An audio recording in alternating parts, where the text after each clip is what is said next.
out on the lawn there rose such a clatter. I sprang from my bed to see what was the matter. Away to the window I flew like a flash, tore open the shutters and threw up the sash.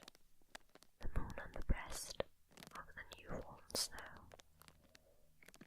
gave a lustre of midday to objects below, when what to my wondering eyes did appear but a miniature sleigh and 8 tiny reindeer, with a little old driver so lively and quick. I knew in a moment he must be Saint Nick. More rapid than eagles his coursers they came, and he whistled and shouted and called them by name. Now Dasher, now Dancer, now Prancer and Vixen, on Comet, on Cupid, on Donner and Blitzen. To the top of the porch, to the top of the wall, now dash away, dash away, dash away all. As leaves that before the wild hurricane fly, when they meet with an obstacle mount to the sky.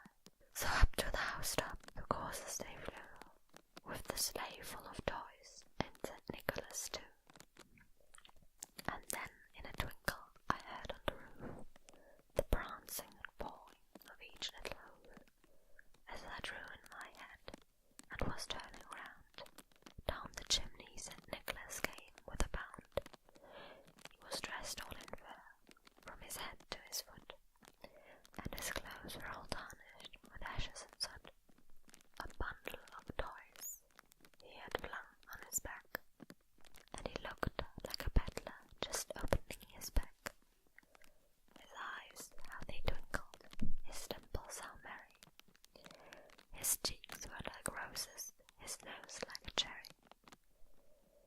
His droll little mouth was drawn up like a bow, and the beard of his chin was as white as the snow. The stump of a pipe he held tight in his teeth, and the smoke it encircled his head like a wreath. He had a broad face and a little round belly that shook when he laughed like a bowl full of jelly. He was chubby and plump, a right jolly old elf, and I laughed when I saw him in spite of myself. A wink of his eye and a twist of his head soon gave me to know I had nothing to dread. He spoke not a word, but went straight to his work, and filled all the stockings, then turned with a jerk, and laying his finger aside of his nose, and giving a nod, up the chimney he rose. He sprang to his sleigh, to his team gave a whistle, and away they all flew, like the down of a thistle. But I heard him exclaim, ere he drove out of sight, Happy Christmas to all, and to all a good night. Happy Christmas to all.